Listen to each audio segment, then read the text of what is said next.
G'day everyone and welcome along to another Toon podcast. The season has started and what a way to start it as well. So joining me tonight for what is sure to be a bit of an exciting time for us as Newcastle fans to start the season off with such a bang is Dimi and Lee. How you boys both doing? I'm alright. Got a bit of a croaky throat, but I'm otherwise alright. Too much shouting at the TV or not enough sleep? Colds. Yeah. Dimi, you alright? I'm good. I'm buzzing. It's been a huge week for not only Newcastle, but obviously for Australian football, for the Matildas. They're into the semi-final to play the unwashed Pommies on Wednesday. So looking forward to that. There's the Newcastle fans from the UK all out the door now. Cheers, Dimi. Outrageous. No, it's all good. No, it's been a huge week of sport for everyone. So look, we've been hanging out for the season to start, but don't think any of us really expected a 5-1 drubbing of Aston Villa. What a result! What a game! So we'll go through all of this today. We'll touch on the big talking points of the match. But first, if you do like what we do, if you're new to the channel on YouTube, please drop us a like, subscribe. If you are watching or listening, on a audio podcast, we're available on Spotify and Apple Podcasts. Drop us a 5-star review. Let us know what you think. And of course, if you're watching on YouTube, drop us some comments below and we'll get back to you on those as well. So without wasting any more time, let's get into this. What a buzz running off the back of that. Touching on the team lineups, obviously, we'll go through kind of like just the main talking points. Tonali, Gordon both started for Newcastle. Pretty much the familiar back five that we've come to expect from Newcastle at the moment after Shah was past fit. And Alexander Isak started up front over Wilson. But obviously the Tonali starting, I think that was the big talking point. I think most of us were a little bit unsure whether Howe was going to throw him in from the start, given his track record with other players. Dimi, how good were you expecting him to play? And we'll obviously get on to exactly how well he did play. But what did you make of that as the starting lineup choices from Eddie Howe? I wasn't surprised, obviously, with the back five. That was pretty stock standard when we knew Cher was going to play. But with Tonali, I didn't think Eddie had it in him to start him. Obviously, we've seen what he's done before with Bruno, and even Botman last year, game one, he was on the bench as well. It was Burn and Shah starting at centre-back. So he has a tendency to not start the big name signing straight in the 11. But obviously, Tonali's been with us most of the preseason, if not all the preseason. So he's been there. He's played a lot of minutes, whereas Longy, who potentially people thought were going to start, he's only played maybe the last game or so and has been slightly injured. So from that perspective, maybe you could see where Eddie was thinking. But yeah, it was a pleasant surprise to see Tonali starting. Yeah, I don't think there was me personally. I wasn't expecting Longstaff to start because he is that little bit behind everyone else because of injury in terms of his preseason setup. But I think most of us were expecting Anderson to maybe get a start given his preseason. But you know, calmer heads prevail, and Eddie Howe, he knows more than us. He's not going to put too much pressure on him. He's still only 20. Let's remember that. I'm sure he's got a big part to play this season. Lee, what did you make of the starting lineup, and would you have changed anything if you were Eddie Howe? Obviously, without the results. I think Tonali made perfect sense. If you ask me, I think he hasn't looked the best in preseason. Let's not pretend he was like tearing the place up in preseason or anything like that. He has had to get to know his teammates, get to know the system, get to know the manager. Get his fitness levels up. Get his fitness levels up. Get used to how the team plays. That very high fitness, high press style that we do so well. But I'm not surprised he started him. I mean, it cost a bunch of money. He's got a huge amount of experience in AC Milan, of course, as a captain.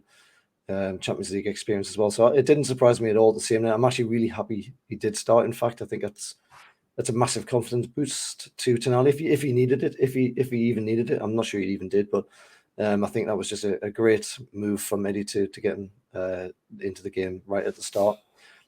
Gordon, I kind of thought that it might have went with Barnes and Gordon either side, but it it might be difficult to drop someone like Almiron, who is and has been a brilliant player for us over the last season and even through the preseason. So I guess he just decided that Barnes was sort of newish and let's just get Miggy on with Gordon. And then I actually did expect Wilson to start with him getting 18 goals last season. He's, in my opinion, still our kind of main striker.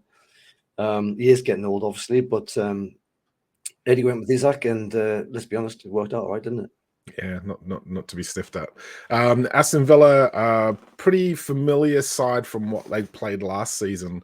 Obviously, Buendia is out for the season with an ACL by the sounds of things. So let's be honest, that's probably his season done. We'll see him again next season. That's going to be a huge blow for Aston Villa.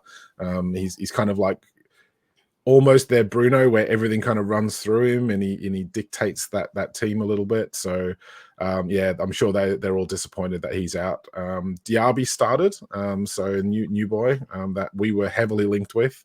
But the surprise for me was Tielemans was on the bench. So Lee, did you think Tielemans could have started, or is it just Unai's doing Unai things? Swapping things around. Well, look, he's a very accomplished manager. He's a very good manager. You just have to look at what he did last season when he came in to know that he knows exactly what he's doing. Villa were fantastic when he came in last season, all the way to the end. I don't know how. I mean, the thing about the likes of oh God, I've already forgotten his name. What we're talking about, Tielemans. The problem with Tielemans is he doesn't do any running. He doesn't tend to be a runner. So maybe. Maybe the idea was to have a bit of pace inside this Villa team. I mean, they do have pace anyway, but perhaps Unai Emery was a little bit concerned about that in the middle, particularly if you knew that Tonali and Bruno are going to be in there. Otherwise, not really. I think it's kind of about what you would expect, isn't it? You're always going to see Watkins up top. Yeah, I think it was probably as you would have expected. Yeah, I think Tielemans was doing the usual thing, I think, of what he normally does. When he came on the pitch, he looked like he was orchestrating the game quite well, had some good touches, but would go missing for bursts of the game. He wasn't kind of like this presence all the time. And I think at the time that he came on, I think obviously we'll get to the game, but I think Villa probably needed him to sort of put his foot on the ball and really control it. But he seemed to kind of like drift in and out of the game. And when he was in, he was doing really well. When he was out, you may as well have just not been on the pitch. So obviously Diaby was a huge target for us, Dimi. I mean, were you gutted to see him leave for another club, or are you kind of... We'll touch on his actual contributions to the team and why we think maybe we weren't as interested in as we maybe would have been. But look, I mean, it looked like certainly on the coverage that we saw, they were suggesting it was like a 4-4-2. Does anyone play 4-4-2 these days? No. I heard him say that was his favorite formation. Yeah, that's bizarre. That's very bizarre for the modern game. Yeah. I reckon Craig was probably deviled when he saw Diaby start. I think Craig had his sights set on him. He had his hopes up for him. Look, he's a cracking player. Don't get me wrong. But we'll touch on some of his potential drawbacks maybe as we go through. But let's get on to the game. We may as well not waste any more time. So first goal didn't take long to arrive. 6 minutes on the clock. Bruno runs through, has an absolute blast from outside the box from distance. Sort of heats up the goalkeeper's hands if he needed it, but parried it out straight to Gordon. It was a cracking shot, to be honest. The keeper did well to save it. But Gordon gets the ball, passes it back to Joe Linton in midfield. Joe Linton then finds Gordon again, who runs forward, crosses the ball in, and straight onto the run of our new boy, Sandro Tonali. What a way to open your account. What a finish it was, to be honest, as well. Beautiful run through, great ball from Gordon. Perfect team goal yet again, and I'm going to come back to this because a few of our goals in this game were very, very team-oriented goals. Look, Dimi, how good was it to score on 6 minutes in the clock, and how good was it to see Sandro Tonali score, but also the reaction for the whole team getting behind him? Yeah, it was a typical start to a St James's Park game, to be honest. We were battering them early. We were right on top of them. We weren't letting them out of our half. And not to say a goal was coming, but pressure was telling.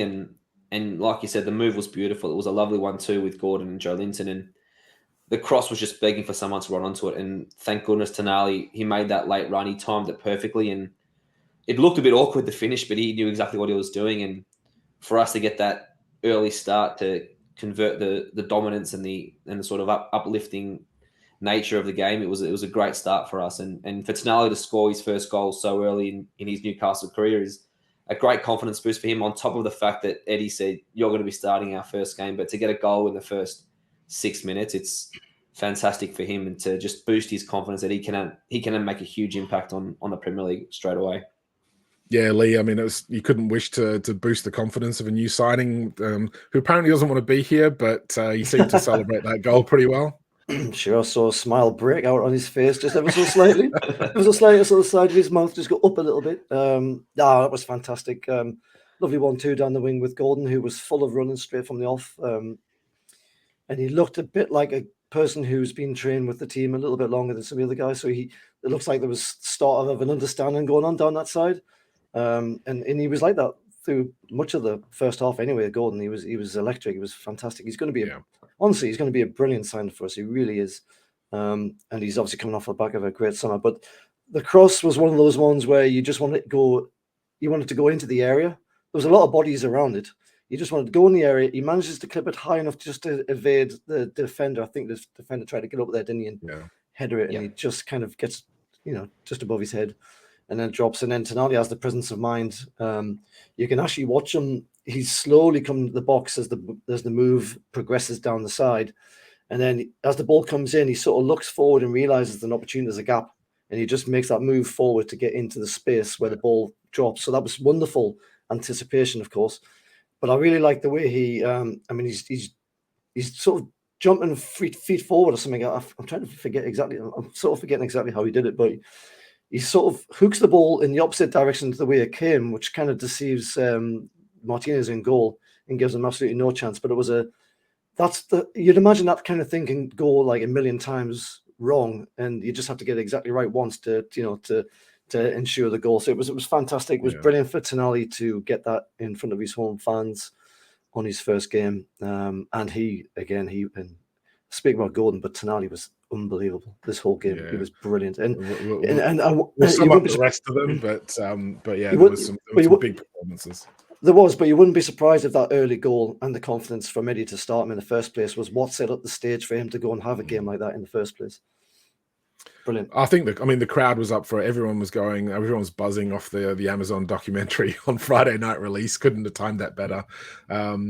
And look, I mean, it wasn't long before Tonali had an absolutely cracking chance to score his second. Unfortunately, sort of tried to kind of dink it around the keeper. Keeper made a good save off it. But yeah, if that had gone in 2-0 up, he'd scored 2 goals within 10 minutes. That would have been an absolute dream start for him. But unfortunately, no, we did our usual where we're conceding 1 goal a game. We're picking up from where we left off last season. And of course, it was the new boy for Aston Villa, Moussa Diaby, who scores the equaliser on 11 minutes. It was a cross from the left. They played the ball down quite nicely. It took a really lucky deflection off the cross, off one of the defenders' asses, basically. Lobbed straight onto Ollie Watkins's head. All he had to do was nod it sideways to Diaby, all fell beautifully. Little bit of luck, do you reckon, Dimi, on that goal? But I mean, you could not fault the finish from Diaby. Yeah, no luck in the finish. It was a cracking finish. I think on the half volley in the end, it was unsavable and a quality finish. But you're right, with the cross, it did hit Trippier's ass and sort of flicked its way into Watkinson's pass. So look, you try and analyze the goal from our perspective and say what we could have done better. Perhaps Byrne could have closed Diaby down and not Watkins, who I think he was on, or not Watkins, the other bloke who was on at the time. But sometimes you just got to say, yeah, a bit of luck's gone their way, or it's a good finish. You just got to put your hands up and say, good goal, move on, 1-1, 10 minutes, let's go. Yeah, but they don't have big dog up front for them, and we do, and that was the difference in the first half. Second goal for Newcastle went in on 16. It was 16 minutes, so it was like brilliantly quick start from both teams to get those goals.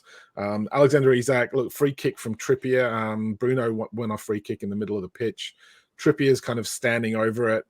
Sandro Tonali's literally in acres of space over on the right, and Trippier finds him, passes it straight through to him.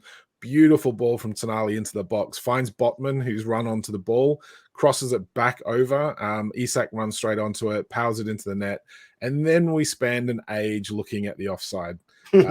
Now, as a Newcastle fan, I'm glad it was given. As a football fan, I'm still completely baffled by the new offside rules and what we're actually meant to be expecting. There's the best thing they can do in this day and age when they're making this many changes is definitely to have refs mic'd up so fans can actually understand what the thought processes are, what the actual decisions are. For me, if that was given against us, I'd have been pretty dirty. It was like we had two players offside when the ball went in. One of them who scored the actual goal. Yes, Botman was onside when the ball was played in. When Botman got the ball, Isak had gone back onside. So then when Botman put it back to Isak to score, then, yes, okay, fair enough. He was onside there, but pretty sketchy territory. Lee, like, do you reckon that? What's your opinion? Goal, no goal, offside? Glad it went for us. Yeah, all those things. It's going to be one of those, isn't it? Where this season, where there's clear changes. VAR, for starters, was getting decisions made a lot quicker than they have been doing over the last few seasons. So you're getting answers. You're getting answers really quick. They don't seem to be drawing the lines anymore either. So when you're seeing this on the TV, we're not seeing lines anymore. And as much as you might say, well, that thick red line is slightly thicker or thinner than the other blue line, and therefore, how can we tell if that's really true or not? That's understandable, but it still gives you a visualization with the perspective of the cameras as to where everybody stands, because you can look at, there's a popular freeze frame going around on Twitter and the like about this exact scenario where we scored from it. And you look at it and you can't tell the distortion. You can't tell if it's skewed, the perspective. It's very difficult to know where anybody is just by looking at this freeze frame. But just using your eyeballs and looking at that freeze frame that I've just mentioned, we had 2 or 3 people offside when that ball is kicked into the mix. The second, third phase afterwards, whatever it is, but it's surely inconsequential if when the ball goes in the first place, there's 3 buggers offside. Now, if that had been us, I would have been like you, Mark. I would have been absolutely fuming. I would have been fuming like our friends down the road there. I've been absolutely filthy because the rules seem to change and it seems to evolve or develop or whatever, but you still have that kind of understanding in your mind as to what constitutes an offside. And you look at that and you go, that looks blatantly offside. How the hell is that not offside when the ball is kicked into the mix? I don't understand it, but I'm very happy that Botman got his square in, and I'm pleased that it looks simple, but I mean, Isak could have balls that up quite easily, I think, given the speed it was all progressing. And yes, lots of past the world's best keeper. So 2-1 Newcastle. Yeah, Dimi, I mean, as far as Newcastle fans are concerned, that's definitely a great result for us to have that chalked on, not chalked off. Look, you're the worldly wise sportsman of the lot of us. You should know all the rules and the ins and outs, surely. What is the offside rule now? Because, like as Lee said, look, we've got different phases of play. We've got this thing where now apparently it's daylight again, is it or not? Or it's got to be like feet or shoulders or heads, or what's the actual offside rule? And if you don't know, then I don't think any of the rest of us have got a hope. Well, basically, what you guys are saying in terms of Isaac was offside and maybe Burn was as well, they've got to be deemed to be interfering in the play. So, unfortunately, with that line in the rules, it says interfering in the play. That sometimes is down to interpretation. So, sometimes interfering in the play is very clear. You touch the ball, obviously you've interfered the play, but potentially you could be blocking someone, that's interfering in the play. You could be holding someone, you could be making a play at the ball. There's whole different lines of interfering in the play. I think what they were looking at in that example wasn't Burn. They were looking at Botman, whether he was onside or not. I think they cleared the fact that Burn sort of stood his ground and didn't block the defender. And then once the ball hits Botman's foot, Isaac there's a new phase of play. So despite the fact that Isaac may have been offside, a new phase of play starts, and when the ball gets squared, he's onside. So as much as it does sound confusing, and it is, but the interpretation is interfering in the play. And if that is deemed to be not interfering in the play, it's a legit goal. Yeah. And that's two players going into the box, to me, probably constitutes interference in the play. Exactly what I'm going to say. Yeah, exactly what I was going to say. If you've got a set piece like that and 2-3 blokes are running towards goal and they've got like a man's worth of distance between them and the defenders, that's got to be just by definition an interference of play. I mean, it's clearly not according to what they're doing at the moment. Clearly not. I know what you're saying, but clearly that's not what's being interpreted. Yeah. Exactly. We'll definitely take it. 2-1 up at half time. Yeah, just on that point, Mark, just want to say, I think there's a lot of teams are going to get caught out with the fact that Tonali is actually a set piece specialist. I probably shouldn't be mentioning it here. Maybe we should keep it under wraps, but he's got a wonderful right boot, and I think we're going to see a lot of that. Trippier feigns to take a free kick, or he lays it off short. Instead of doing it to Bruno as we did last year, I think we've now got another expert in Tonali, and if he's going to be putting balls like that onto Botman's foot, we're going to be scoring a lot more goals from set pieces. I just didn't understand why he was in so much space. It was like nobody was picking. No one did their homework. Clearly. Yeah, no, clearly not. So I don't think we'll be seeing that again. So anyway, going into halftime, there's 3 points. I want to have a little bit of a chat over. The big talking points of the first half weren't actually the goals or the offside rule. We had a whistle blown just as Newcastle were like entering the box in a phase of play for halftime, which nobody understands why. Yeah.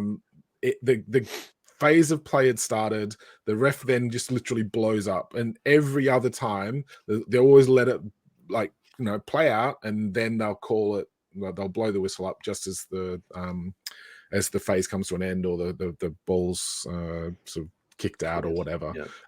Just don't get that at all. The ref was clearly having his own little world dream or something, and wasn't quite on the ball with that one. The big problem for Aston Villa was Mings went off with what is now confirmed to be a knee injury, possibly another ACL. So that's 2 of them.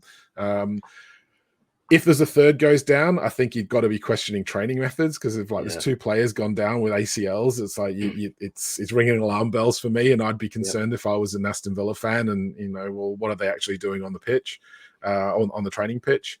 But obviously, the big talking point for most of the Newcastle fans is the penalty, or the red card shout for Martinez, who decided to take it upon himself to run out and rugby tackle Miggy, who was bombing down the wing, not much cover. There was Aston Villa defenders back, but whether or not they were going to get to him. One thing that I don't think has been discussed in terms of enough with the commentary that was saying it was, everyone said, yes, there's a Villa defender back. But yeah, the Villa defender is the last man. The keeper's ahead of the defender, which means that he's technically the last defender. In the same way as that if the keeper was still in goal and the defender did that, then it's denying a goal scoring opportunity. So he was wide. There were other defenders sort of like tracking back. It's hard to say. Dimi, red, yellow, what's your view on that one? It would have been harsh, I think, the red. I mean, we'd love to have seen a red card then, but the fact that Miggy was so wide probably lent it to the fact that the officials didn't think that Miggy could score from there, which is probably true. Yeah. But on the other hand, the defenders also, they might be back, but they can't use their hands. So if Miggy lobs the ball in the air, they might have a difficult time to stop that ball going in. So it's 6 to 1, half a dozen of the other. The fact that he was wide probably meant it was going to be a yellow card. And once the ref gave a yellow, VAR weren't going to upgrade it.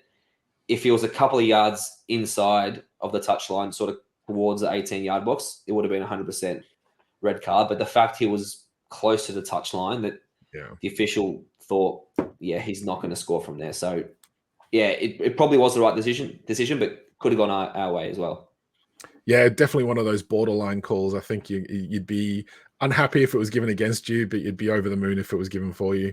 Like Lee, I mean, the main problem with that is, to me, he made no attempt to play the ball. He wasn't trying to tackle. He just literally took the player out. And it was almost like getting to that point where if there was ever an orange card to come in or a sin bin to come into football, that's the sort of incident that I think you'd probably be looking at getting that sort of thing up and running for you. Yeah, absolutely. I think it was borderline, but I think it was probably the right decision in the end. And Martinez knows what he's doing, of course, and it's not like he's went clattering into him and sort of cleaned out Miggy. He put his arm across him, and Miggy took the opportunity to fall to the floor, as he always does. There were people behind Martinez, absolutely. I think, if he has his arm a little bit too high, if Miggy's a little bit closer to the 18-yard box, as Dimi says, if it's progressed the ball a little bit further towards the goal, all those things would have came into the equation in those scenarios, and who knows, it might have been a slightly different decision, but I think probably it was the right one. And look, we banged 5 past Martinez today, the world's best goalkeeper. And probably the way that when Olsen came in for him last season, Olsen was terrific as a backup keeper. And who knows how it would have went if Martinez had got sent off. Obviously, it would have been 10 men and their tactics would have changed, but who knows? And just to touch on Mings, I mean, that's just desperately bad luck, isn't it? I mean, he's obviously a good player. I do wonder a little bit if that took the wind out of their sails somewhat, to see him go down and go off, and he was off there, it took 10 minutes to get him off or whatever it was. Such a big figure for them. 2 in space of 2 weeks, or 2 in space of 1 week, so whatever it's been with Villa there. That's eyebrow raising, definitely, Mark. I agree with you there. That there's definitely something like, wait a minute, what's going on here? That's normally a bad sign. That kind of thing happened to one person in mine too. Yeah. I mean, it happens. Don't get me wrong. I mean, it's maybe we're reading a bit too much into it, but as I said, it's like 2 of them. You keep thinking like that's really bad luck, but kind of worrying a little bit. But if there's if there's a third goes down with another ACL or another knee injury, you're gonna have to be kind of like raising some eyebrows and going, maybe we need to start looking at what's going on the training ground. But anyway, on to the second half. We come out and it is literally, apart from maybe 1 or 2 forays forward for Aston Villa, they decide for some unknown reason to start playing a high line against us, a higher line than they already were. And we literally did not let up off the accelerator. We battered them, we chased them, we ran them ragged. It was the typical Newcastle United performances that we came accustomed to last season when we were at the top of our game. And the third goal, Alexander Isak on 58 minutes, Gordon passes it through to Isak, who literally scares the life out of Konsa. And I mean, fair enough. Look, Konsa was trying to exchange shirts like before the whistle had gone. Isak sort of comes away with a big tear in his shirt. So, even if he missed that, it probably should have been a penalty. It would have been interesting if that was given. But look, absolutely perfect ball. Look, again, it was started with Tonali in midfield. He's kind of won the ball back. He's put a great ball out to Gordon. Gordon's passed it through into Isak, which was like a nothing pass, really. It was a poor ball. It was actually like playing it into space and hoping that something happened. But the sheer pace and pressure of Alexander Isak just told. I think Conser was so worried about just getting there in time that he kind of almost forgot about the ball. And then once Alexander Isak had the ball, you know, the fact that he kind of like feigned to shoot it low and hard and literally just dinked it straight over the keeper, took out the defender that was there on the line as well. Absolutely fantastic finish. And I don't think it's like waxing lyrical to say that's like an absolute top draw finish. Dimi, like, how good was that goal from start to finish for the team? Yeah, it was amazing. I want to try and keep this as PG as possible, but there's a lot of male adult Newcastle supporters who were thinking some very dirty things after that goal. That was that was unbelievable. It just shows. Yeah, you wish, but it just shows the absolute sheer, not only class but the cheek that Isak has. The fact that he even thought to chip it over from that close, and it was definitely not an easy finish. He made it look easy. It just shows us again he is an absolute world-class player, and I think he's only scratching the surface. He's still relatively young, early 20s. He's only been in the Premier League for not even 12 months, and he's already doing these things, and it's scary to see. And I think as much as Lee is the Callum Wilson fan club, I think Isak definitely showed today that him through the middle is going to take us to the next level. Oh, for sure. I mean, he missed one chance to get his hat trick. Miggy put him through, and you can see he kind of tried to kick it through the keeper's legs, and Martinez just got some ball on it and got some foot on the ball, and that would have been an absolutely fantastic way to seal off the game for him to take the match ball home. Lee, Alexander Isak, best striker since Alan Shearer, would you say? Remains to be seen, doesn't it? But he's certainly going in the right direction, that's for sure. And I'll just say that as much as I think Wilson is a brilliant poacher in the box, and you know, he's got a fantastic finish on him, especially even on the outside of his boot when he's going away from goal, like we saw a couple of times last season, just phenomenal. I will say that I don't think Wilson would have scored that goal that Isak scored. I don't think he does it. I don't even know if he would be in the position to even get the ball back from Conser and you know, have that opportunity in the first place. He's more central than he is kind of slightly off to the left. Just a few other things. I think Gordon's ball probably wasn't the best. I think Isak was expected to go to his right, not his left. It was very much it takes Isak away from the goal, which is not really what we wanted at that point. Conser tries to roll the ball with his foot. The problem is he misses. he missed it because of the pressure from Isak, I have no doubt. But if he had just, you know, casually rolled it over the top with his foot like every other football player can do, that probably doesn't go anywhere. But he kind of missed it, just kicked the air, missed it. Isak's pounced on it. And the other thing I want to say is the speed in which Isak gets that ball from Conser and scores. It's a blink of an eye kind of thing. He sees it's free, he picks it up, one glance, kicks it back of the net into the side net, and I think it goes, doesn't it? With a curve and loft. And it was all over in the blink of an eye. Absolutely beautiful goal. And Isak, 2 goals already. If he continues like this, I tell you what, it's brilliant having 2 strikers like this, 2 forwards who can score all kinds of different goals, but they're both on and they're both raring to go. I mean, Wilson was spitting feathers half the time during this game when he came on because he wasn't getting more goals than he wanted. You know, he only had 1 and he was like, oh, I should have had 2, you know, and he's shaking his head when he comes off and stuff. And that's brilliant for us. It's absolutely brilliant. It's exactly what you want. But there doesn't seem to be any animosity between them either. Like, they're both happy for the other one to score. They're both wanting to take their chances so that they get picked, but they're still supportive of their teammate as well, which I just think is really special. And it's quite easy, especially for a striker who is normally all about me and I want to score and I want to be the main man, to have that attitude. And it's throughout the whole squad, as everyone's just in it together, and it's absolutely fantastic. Yeah, I was going to say that's no accident. That's deliberate. That's from the manager down. It's from the players that we pick in the first place. That no dickhead policy, but it's also no dickhead policy. Yeah, you've got to have the right mentality. Otherwise, you've got to have the legs. You've got to have the willingness. You've got to want to join the team. They do stress that they've got to want to come to the club. None of that is by accident. It's all pre-planned, and it's coming to fruition already. It's ridiculously good. Yeah. So we had a couple of extra chances, which I think maybe we could have scored from, possibly should have scored from. Like Joe Linton gets through on keeper. The keeper puts it through, puts it out to Miggy. Miggy probably should have done better with the strike on goal. But look, I mean, it didn't take long.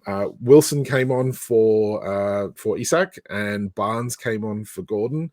The two players going off, literally no issues with them going off. They were both happy to get subbed at that point. They'd both done their job and had done it very, very well. But didn't take a long time. Callum Wilson opens his account for the season as well on 77 minutes. Again, some beautiful link-up play in terms of like just teamwork working through the midfield. Joelinton, Bruno, and then Tonali again. Beautiful ball through. Plays it to Barnes. Barnes kind of goes on, lays it onto a platter for Callum Wilson to score from. It was from the midfield, just playing triangles around the opposition, to that killer ball through from Tonali, to just that unselfish ball from Barnes. And, you know, Barnes had another chance where he squared it to Wilson. Probably should have shot. He clearly should have shot. And the move kind of fizzled out. But look, that team goal mentality seems to be a huge factor here. Lee, like how do you see the team play within the players that are there at the moment starting to get used to each other's game? But how good is it to see that Tonali's like just slotting in there and pulling out those balls for us? Well, he's a class player, man. He's absolutely class player. The captain of AC Milan at 23 doesn't happen by accident. Doesn't happen by accident, though. You know, all right. You can sort of say when you sign someone from another league, is he going to settle in? Is he going to adapt? And look, this is just game one. Like, who knows what's going to happen throughout the rest of the season? It'll be twists and turns, I've no doubt about it. But it's brilliant to see how he fitted into this team so well, so seamlessly, dealt with the pressure of that, played so terrifically well. I mean, he was so good. As well as the vision, he's got that kind of bite in him as well to go chasing down the ball and try and win it back. A bit like what Bruno used to have. I think that's kind of lost a little bit in Bruno these days, but when he first joined us, that was one of his key points. Like, little Yorkshire Terrier will just go biting at ankles to get the ball back if he loses it, that kind of thing. You know what I mean? What I want to say as well, though, that goal probably doesn't happen if Emery hadn't decided to change tactics and start playing wing backs. So he went with the 5 or 3 at the back, however you look at it, and he had the wing backs. And as soon as that happened, and I don't know if it was preordained, I was speaking to Dimi before we came on here. I don't know if it was preordained and it was already in the works or not, but shortly after that change in formation from Villa, Eddie Howe brings on Barnes on the wing, and he changes his striker as well with Wilson. And before you know it, Barnes is just having the pants down that wing. And it was happening several times over because he was in so much space. They were so high up. Yeah, exactly. And I said in the chat, I said, Barnes is going to have the life here because all he has to do is get behind that fullback who's going to be pushing up, obviously, and there's that space behind and you can exploit it. I mean, that basically plays into exactly how Harvey Barnes is always going to play in this team. That's how he's always done it at Leicester. It's like, you might as well just went, oh, Barnes, I want to see how well you can do against us. Here, let me just set up the back so that you can have a free run at it. You know, it was ridiculous. But anyway, I mean, you know, he gets released, he goes in, he squares it very unselfishly. Wilson taps it away. And Wilson didn't celebrate much either because I had a feeling he thought that was offside as well. There was another one of those ones where you think, is he offside or not? Yeah. And he just sort of taps it and he's walking away. And I'm thinking, these lads don't think that's gone in. And then eventually, of course, it's given, which is brilliant. And yeah, Harvey does the second square. He balls that one up, and then the third time he wasn't going to do it again, was he?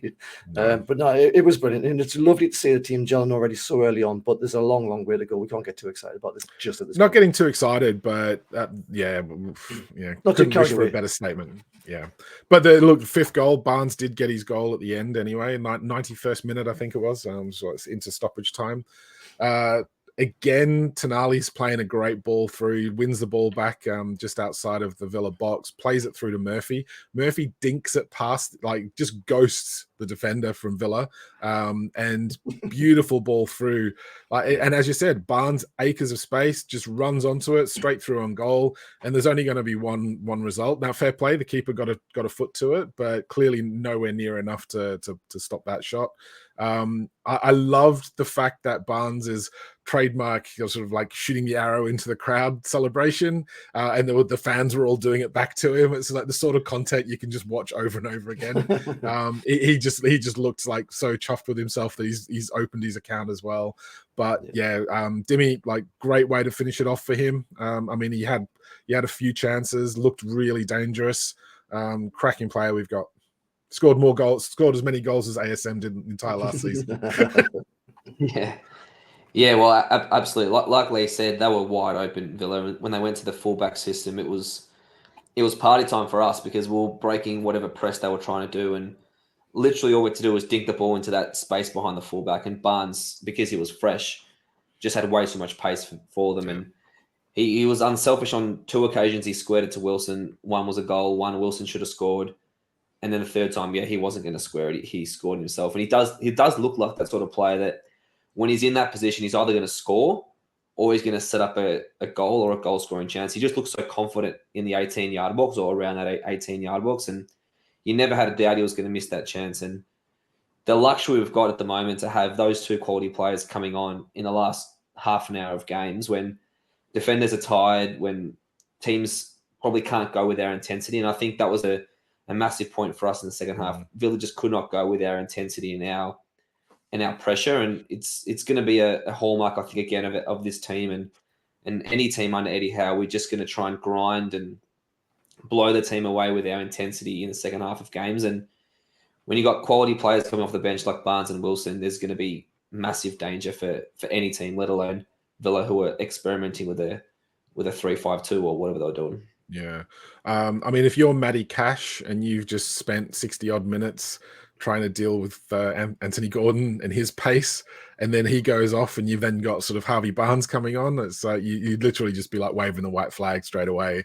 It was just, as you said, we look to be steamrolling teams late on in games just by the sheer fact that we've got this extra fitness level, we've got this extra intensity, and other teams just can't keep up with it. They can maybe match us for certain amounts of the game, but if we don't let up, then the other teams can't keep going. And it's so far so good. Like pre-season, we did it, and I know it's only one game of the main season started, but the signs are there. That was just brilliant. I mean, so Lee, quick question for this though.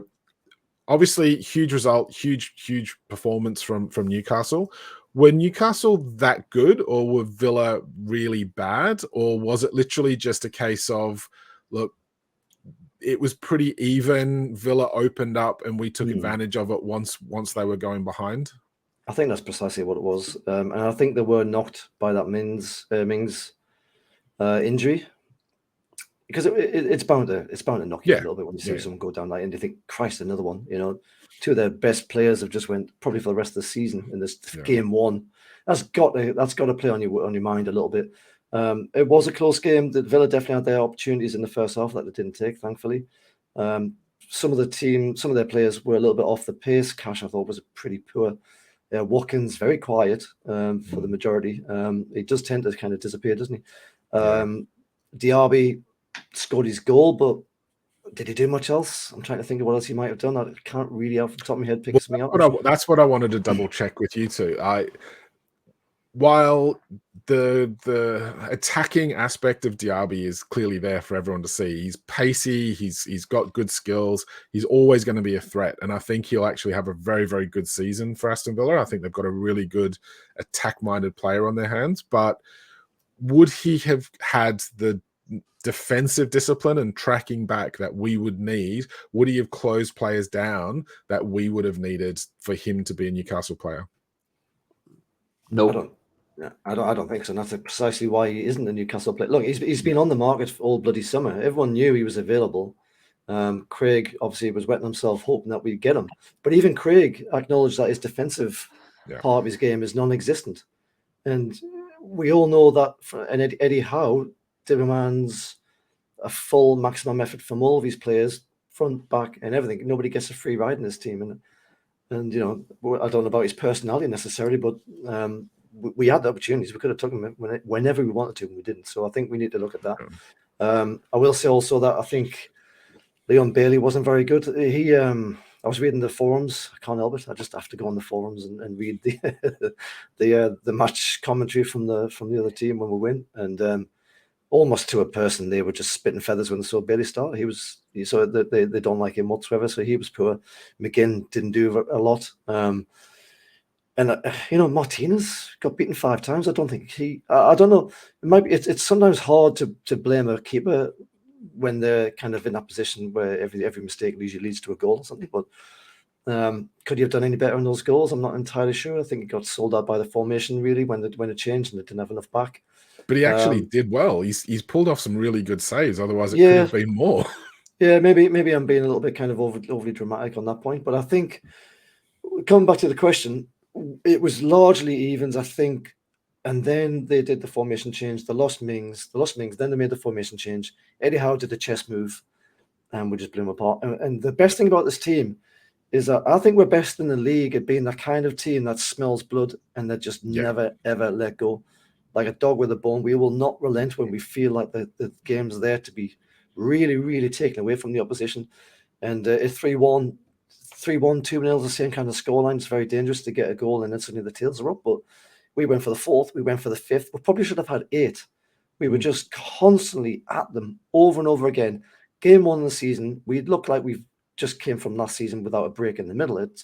It bodes really well. I hope we don't get any injuries. Our depth of squad is looking really nice. Obviously, 1 or 2 more improvements at the back, particularly that'll really make a fantastic summer of signings. And let's hope we can carry this into the city and give a good account of ourselves. Dimi, obviously Aston Villa's kind of been punished a bit from their formation change, playing a high line, letting us have our way in terms of pacey players on the break, getting in behind them. How do you see that in terms of other teams coming to St. James's Park and now being reluctant to do anything other than just sit deep?